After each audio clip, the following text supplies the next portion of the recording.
So good day everyone. On this video, we're going to discuss chapter 5, which is focused on the Philippine educational system. I do have two subtopic, which is focused on the different degrees and laws of educational system here in the Philippines. So let's start.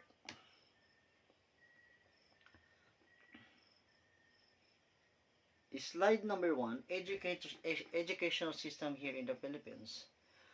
Start on basic education, which is start on kindergarten, elementary, junior high school, and senior high school. And meron na tayong enhanced basic education, which is the K-12 curriculum. Meron tayong senior high school. As far as I know, pasensya na sa sounds, ano po. As far as I know, ang kindergarten po is mandated na. So, hindi na pwedeng makapag-aral yung mga bata na hindi dumaan sa kindergarten. Which is, iba po yung panahon namin. Kasi ako, bilang isang galing sa old curriculum, hindi na po ako dumaan ng daycare and kindergarten. Diretso na po ako sa grade 1. Pero, yung batas ngayon, ginawang compulsory yung kindergarten. So, one of the isa na siyang requirements para makatungtong ka ng elementary. Dapat dumaan ka ng kindergarten. Nag-a-accept na sila at least 5 years old, pwede na mag-enroll ng kindergarten. So, sa elementary, may 6 years. Sa senior high school, grade 7 to 10, it is 4 years. Sa senior high school, 11 to 12, that's 2 years. Kung susumahin, kung iisipin, 12 years. Pero, kung isasali na natin yung kindergarten, aabutin din ng tawag niyan, 13 years pag-aaral pa lang ng basic education. Ano po? Next one is the educational system na TVE or Technical Vocational Education, which is under TESDA. Diyan nagbibigay ng mga national certification. Maraming courses ang in-offer ng TESDA na malaking tulong ngayon sa ekonomiya ng bansa. Pero merong naging problema about maling offer ng senior high at TESDA. Mamaya, didiscuss natin yan ng malaliman. Sa TESDA, kapag mag-i-enroll ka, one of the requirements, dapat enroll ka ng at least high school. Ano po?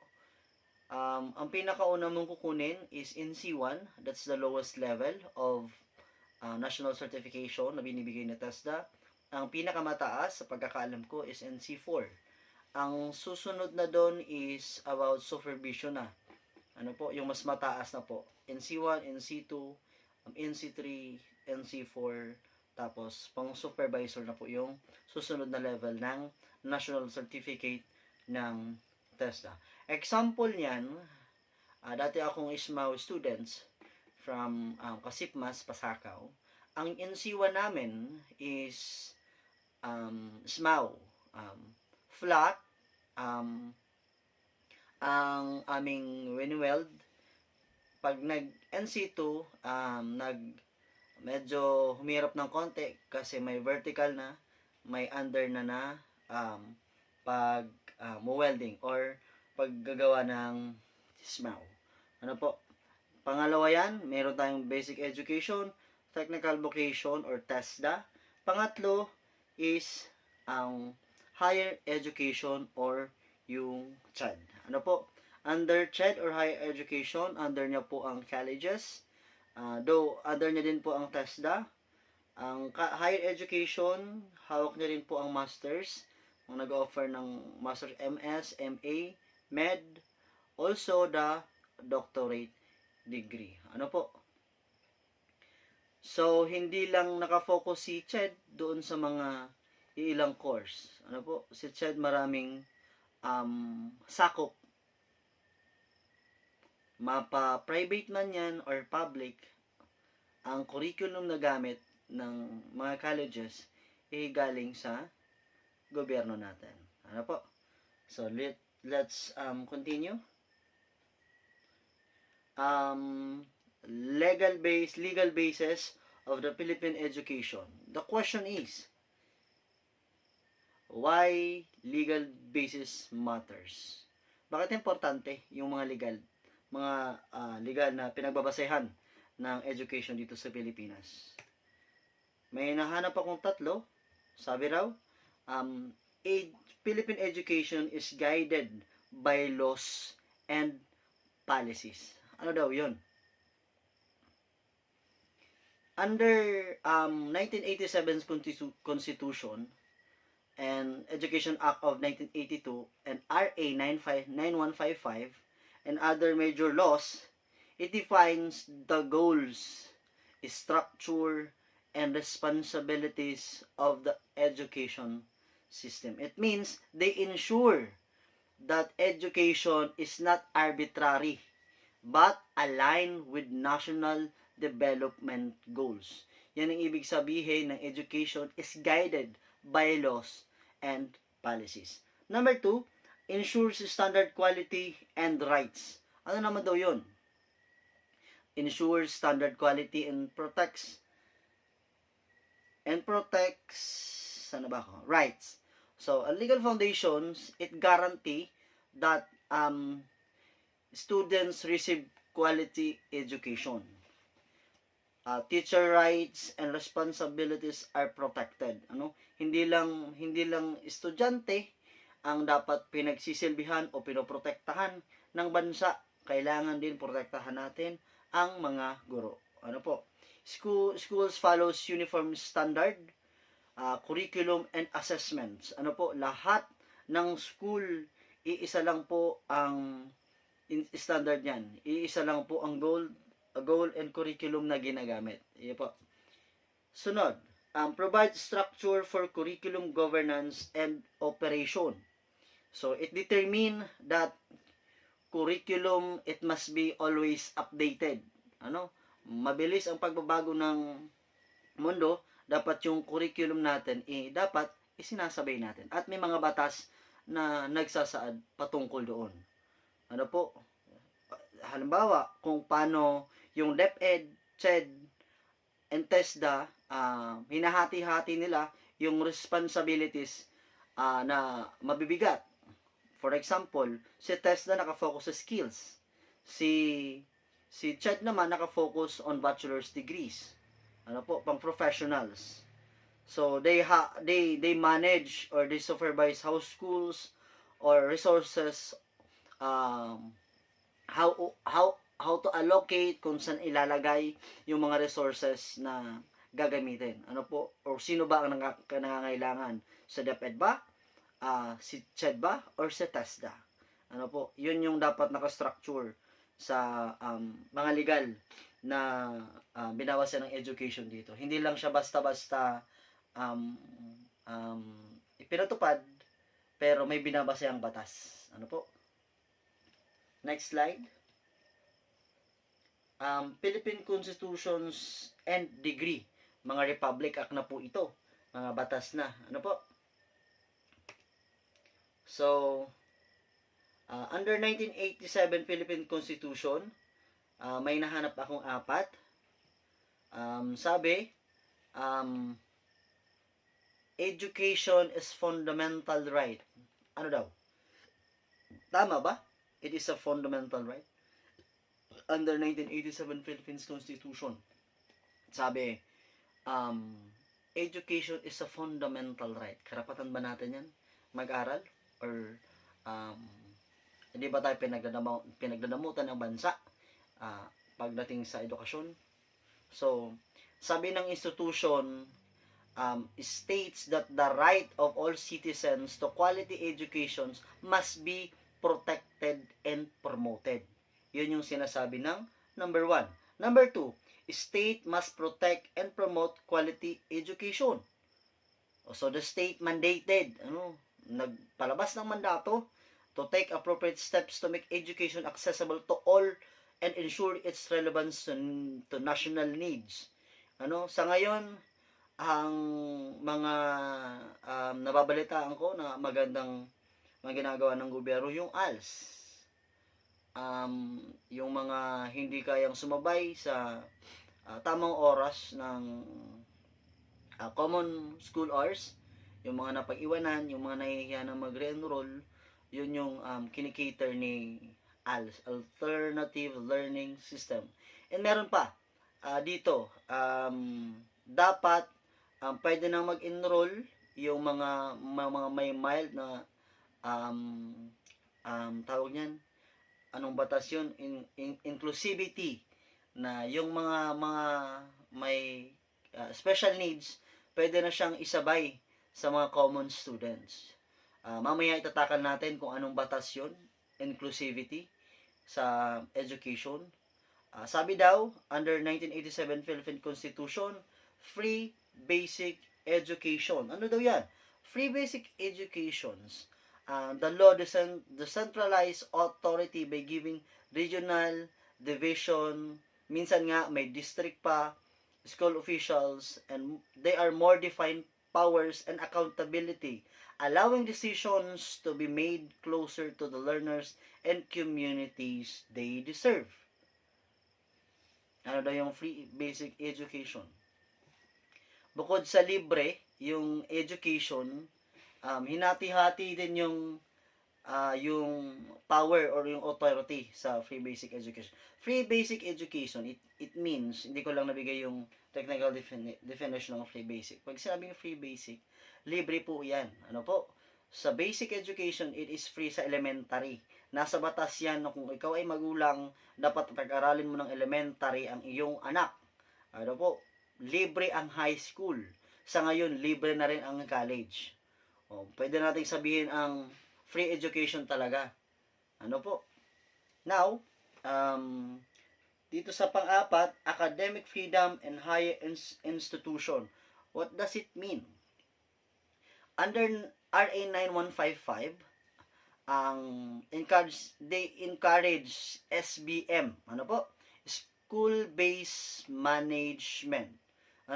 By granting school greater autonomy in planning, budgeting, and implementing programs while holding them accountable for learning outcomes in school performance. Kaya nung sinabi ko kanina, dinivide yung authority ng 1987. Ano po? Meron tayong regional, meron tayong division, meron tayong district, and school officials. Authorized sa SINDA, kung ano yung mga nakikita nila, pwede na nila nang gawa ng paraan kung anong mga problema na nakikita nila. Kasi kapag centralized, somehow, yung mga problema nasa malalayo, di na na-address. Ngayon, yung mga school officials, they are already authorized to address that problem. Ano po? Next slide. Governance of Basic Education Act of 2001. This is 9155. Ano po? Di ko lang nalagay. This is 9155 about sa DepEd. Ano po? Sabi daw dito, meron akong tatlong nakuha, which is, saglit lang. Which is, okay, hanapin lang natin yung ating slide dito. Ano po? Sabi daw dito, strengthen DepEd structure. This is RA 9155. Yung na-reorganize ito during kung hindi ako nagkakamali, year 2001. The Department of Education na-reorganize niya. Na-reorganize siya. Ano po? Gaya ng na-define yung different roles, magmumula sa national, regional, division, district, and school levels. Ano po? Next one is empowered local school governance. It emphasize naman sa physical, social, intellectual, emotional, and values information. ensuring children receives developmentally appropriate experience that build foundational skills for lifelong learning. Next one, encourages school-based management or the SBM. Nasabi ko na pala ito kanina. Pasensya na po. Yung SBM, school-based management. Balikan pala natin yung academic freedom, institution. Balikan lang natin. Yung slides natin, balik natin. Yung academic freedom in higher institution, yung number 4, under 1987 Philippines Constitution. Ito yung sinasabi na ang kolehiyo,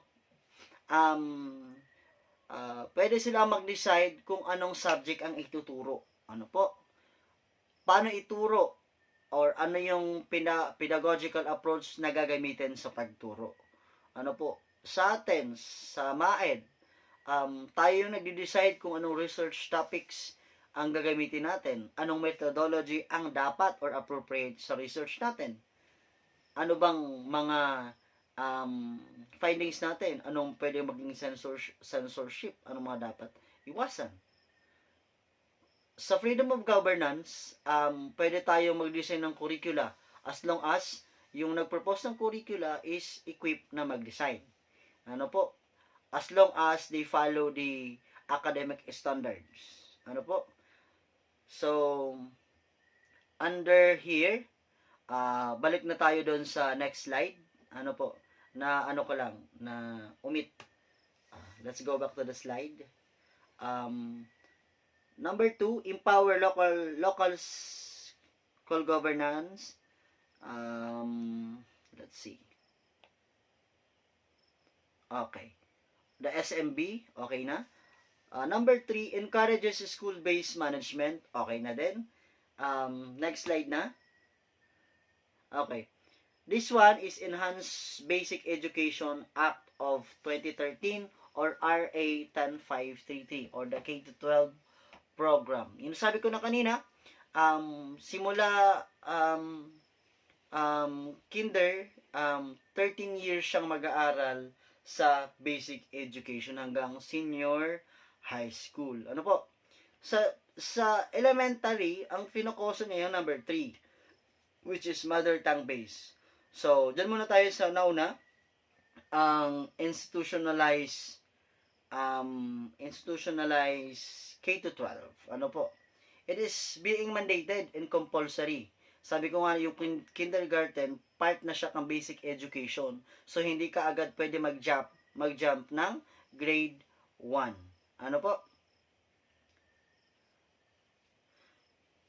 Next one, curriculum enhancement. Curriculum enhancement. Okay, hanapin lang natin.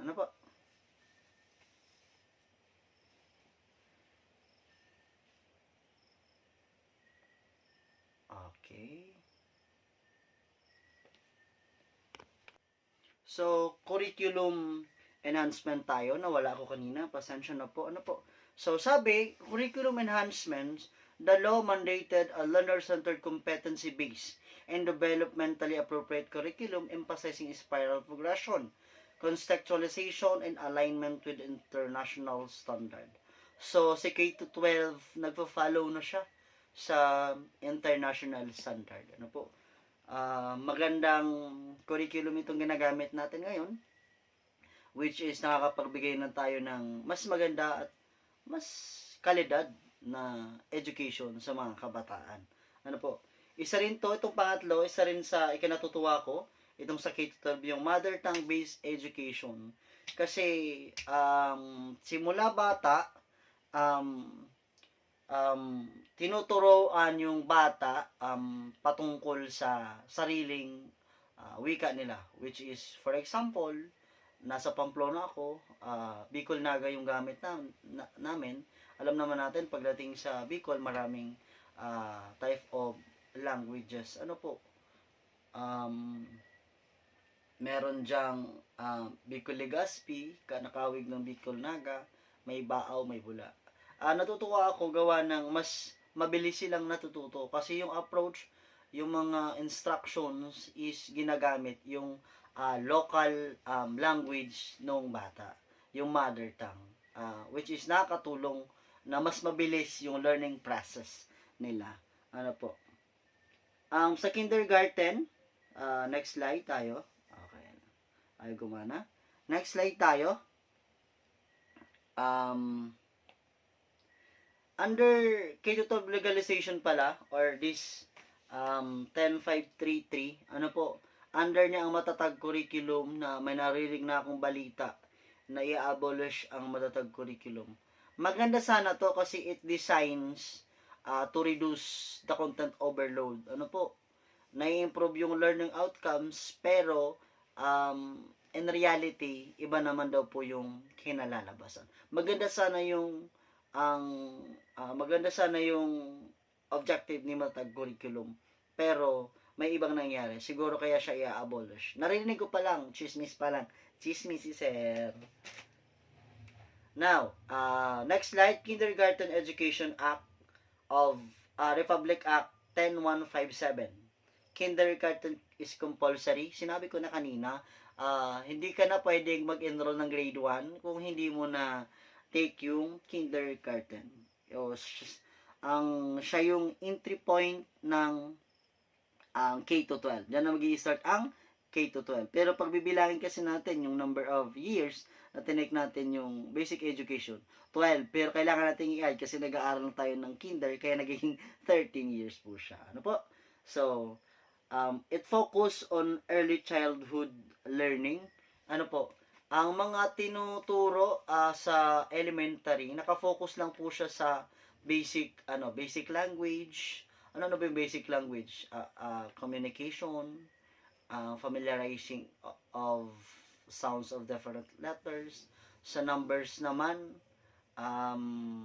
tawag niyan, 0 to 100 if kaya na nila. Ano po, sa language, pwedeng dinedevelop na nila yung speaking skills. Ano po, from Filipino to English, pero madalas nakafocus lang yan from K to 12, which is mother tongue papuntang Filipino. Ano po, sa mathematics, which is sinatawag na early mathematics, nagbibilang pa lang sila, nag-sort ng object, inaalam nila kung ano bang shape yun, di ba? Kung sino nakapag-alaga na ng bata na yan nahatid sa kindergarten, yung mga nakikita mo yung mga shapes, ano po, na-classify nila mga object. Also, alam na nila kung magabat, mga araw kayan.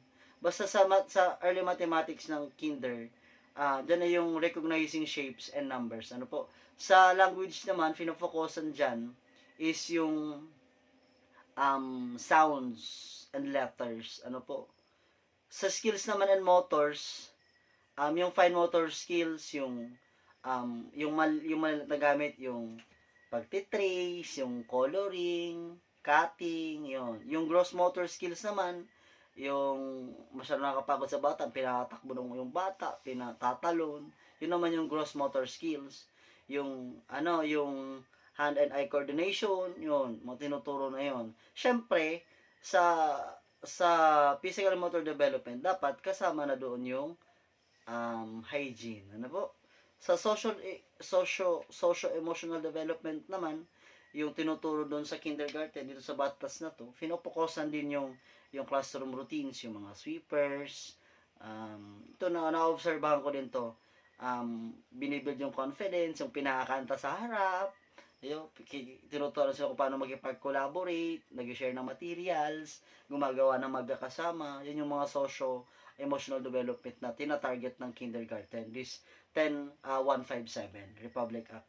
Meron pang values and character formation, yung pagmamano, yung pagsasabi ng po at opo, yun yung values and character formation sa kindergarten. Yung pagiging honest, kaya kung napapansin nyo, sa graduation, wala dyan first, nakalagay lang dyan, most honest, yan, most punctual. O, yun yung mga dinedevelop sa bata. Kaya kung napapansin nyo, wala dyan numbers talaga, numeric. So, yun yung finokusan ng early childhood ng kindergarten. Ano po? Next one. Next slide. TESDA law. Okay. Ano ba yung TESDA law? Yung sinasabi ko kanina. Nagkaroon ng problema ang TESDA and senior high school ngayon. Ano po? Pero ano muna tong tatlo na gusto kong i-highlight. Ano po? Manages Vocational Skills Program. Under RA 7796, they created the Technical Educational and Skills Development Authority or the TESDA, no? To unify and oversee all technical vocational education and skills development program in the Philippines. Ano po? Ang TESDA ang in charge about skills and technical development dito sa Pilipinas. So, National Competency Certification, yung sinasabi ko kanina, na NC1 hanggang NC4, the National Certification. Pagkakalam ko, ang National Certification is nag-expired sa loob na 5 taon. Kailangan mo siyang i-renew or magre-retake ka ng National Certification ulit. Ano po? Sabi, number 3, demand-driven education training. So, TESDA is mandated to align training programs with industry needs, ensuring the skills development is responsive to labor market demands and employment opportunities. Which is, nakikita ko na to dati sa Laguna. Yung mga graduate ng electronics, talagang sa electronics na papadala. Ako graduate ako ng SMAU, sa welding din ako, sa FTech ako pinadala. Sa Toshiba ako pinadala. Talagang kung ano yung national certificate mo sa Laguna, yun yung titingnan at doon ka talaga i-deploy at walang natatawag na misalignment. Ano po? Parang ako welding tapos nilagay ako sa electronics, hindi kami magkakasundo ng trabaho. Kaya ang ginawa ni TESDA, nagbigay sila ng mga national certificate para ma-recognize kung anong skills na meron ka o anong dala mo sa pag-apply ng trabaho. Ano po? Next slide. The Higher Education Act of 1994 or RA 7722. Okay, balikan ko po muna pala yung naging problema po sa senior high school and TESDA. Somehow, naranasan ko kasi ito. May mga bata sa amin na nagtitake ng STEM. Ano po? Pero ang malapit na TESDA or school, TESDA lang. So, ang mangyayari, magiging overqualified sila. Kung ino-offer lang ng TESDA is just electronic, SMAU, bed and pastry, cookie ba tawag doon? CSS. Parang nagiging nasasayang yung aral ng bata. Hindi siya related sa STEM. Ano po? Ang mangyayari, yung nag-take ng STEM para hindi masayang yung kanilang ginugol na oras sa STEM, maghahanap sila ng malayong school, which is parang hindi ganun ka gandang desisyon. Sana kung naging align yung in-offer na school nila, halimbawa, meron sanang SMAU, at least pag take nila ng national certificate under TESDA, madali na at mabilis na. Ano po? Kasi yun nga ang isang tinitingnang anggulo na mali sa sistema ngayon. Meron pa yung overlapping skills and competency. In-offer na ni senior high school ni TVL. Tapos, ino-offer pa ni TESDA. Parang inuulit-ulit lang yung skills which is hindi na kailangan. Ano po? Sana, kung maghahanap ng empleyado ng isang company, kapag senior high school graduate, which is, I think, nabibigyan na rin naman ng national certificate, i-accept na nila. Ano po? Tapos, yung limited test accreditation for senior high school subject, isa to sa pinaka-problema. One of my nephew, nag-take siya ng electrical. Pumunta pa sila ng Libmanan. Estudyante siya ng San Fernando. Kailangan nilang pumunta ng Libmanan just to take the what do you call that? National certification. Masyadong malayo. Kung may mas maganda sana mas malapit, mas maganda. Kasi ang mag-a-accredit doon or mag-a-approve doon sa mga senior high school is yung TESDA. Ano po, yung mga assessor na yon. Tapos yung mga bayad mahal din. Ano po, yun din yung naging problema. Ang problema ng senior high school, in-offer nung mas malapit sa TESDA, hindi align doon yung in-offer ng ibang senior high school, which is dapat sana mag-usap sila na ganito yung offer namin, mag-offer kayo ng ganito para maging mapamadali sa mga bata. Hindi ang nangyayari na parang misalign. Yun yung problema ngayon ng sistema, which is I think magagawa naman ng solusyon kung focusan ng mga gumagawa nito. So let's go back to Higher Education Act of 1994 or the Republic Act 7722. So this one is SACED po ini. So overseas tertiary education. Under RA 7722 created the Commission of Higher Education or the CHED. As the governing body of higher education in the Philippines, they are responsible for establishing an integrated and effective system of tertiary. Sila po ito. Ensures academic freedom. The law mandates the states to guarantee and protect academic freedom, supporting intellectual growth, advancement of learning, and responsible leadership in higher institution. Sila po ang in charge yan, the 7722. Sabi, promotes higher education's research. Under CHED, they promoting research, learning advancement, and development of high-level professionalism, ensuring that higher education contributes to national development. Yun ang ibig sabihin ng tatlo. Next slide po tayo. Magna Carta for Public School Teachers, the RA 4670. Ang nauna, syempre, guro tayo. Kung ako naman talaga unahin ko, pupukusan is the salary and benefits. Under 4670, they aims to improve social and economic status of public school teachers by ensuring fair compensation, better work condition, and additional benefits to make the profession competitive and dignified, which is medyo okay na rin naman compare sa dati. Di na rin naman masama yung loob namin na mababa yung sahod natin. Naaalaga naman tayo kasi naiingitan talaga tayo doon sa mga nasa armed forces. Charat. So, next one. Professional rights. The law protects teacher rights including academic freedom, safeguard during administrative cases, and provisions to support their professional growth and well-being. Pinoprotektahan din ito about administrative cases ang mga guro. Itong batas na to pero pinoprotektahan din tayo. Pero marami ning batas na pumoprotekta sa bata. Mamaya papayawan natin. So job security and tenure. Under RA 4670, it guarantees security of tenure, ensuring that qualified teachers are protected from unjust removal and are provided with stable employment and clear career progression pathways, which is okay na ngayon. Ang maganda nga ngayon, nag-mass reclassification, maraming na-promote, which is maganda.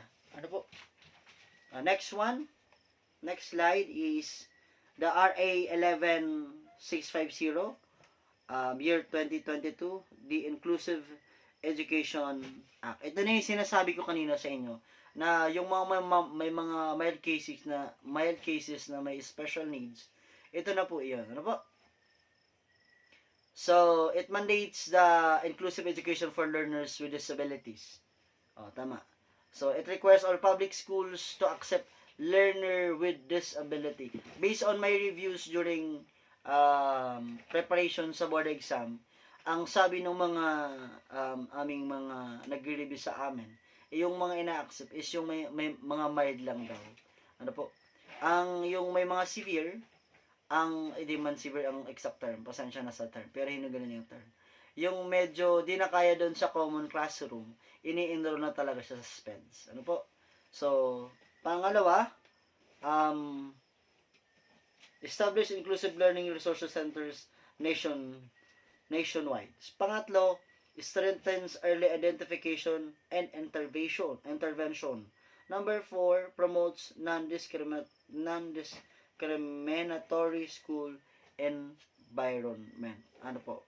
Diyan tayo sa establish inclusive learning resources. Diyan, nakafocus yan sa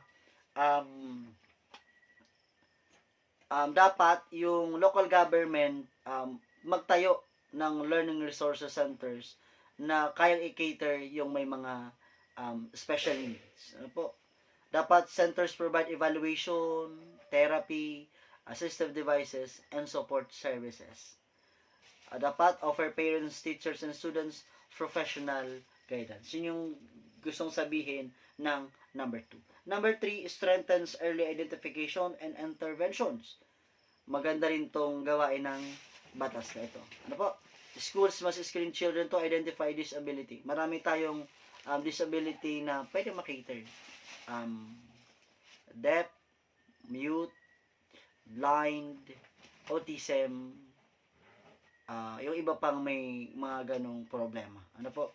It provides also the early intervention program such as therapy and special educators. This one is mga graduate ito ng SPEDS education. Ano po? It prevents learning delays and improves students' development. May isa akong kwentong na pakinggan sa Facebook to, sa social media. May dalawang estudyante, yung isa may special needs. Yung isa is common, ano po, average siya. Sabi nung isang average learner, nagreklamo doon sa teacher.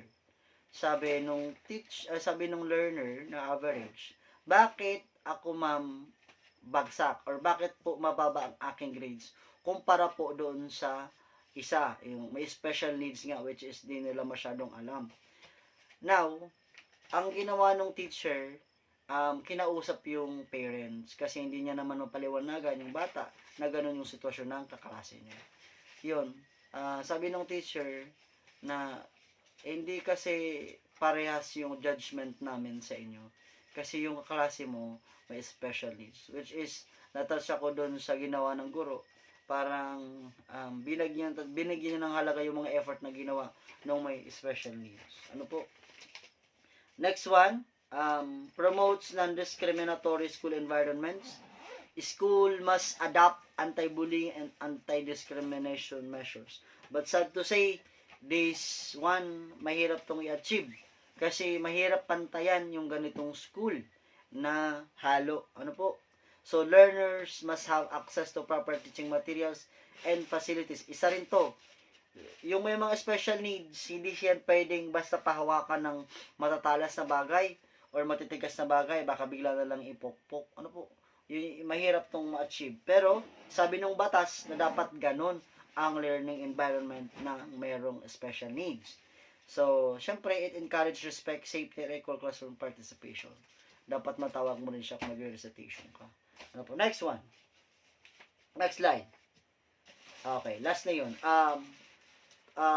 To conclude, pero papyaw natin yung sinabi ko mga protection sa mga law na nagpo-protect din sa bata. Ano po? Yung mga anti-bullying. Ano po? Subukan natin kung nandito pa sa reference ko. Yun, inclusive. Ano po? DepEd Order number 44, year 2021, the policy guidelines on inclusive education. Sa isa pa yan, sa nagsuporta sa inclusive. Hanapin natin. Ano po?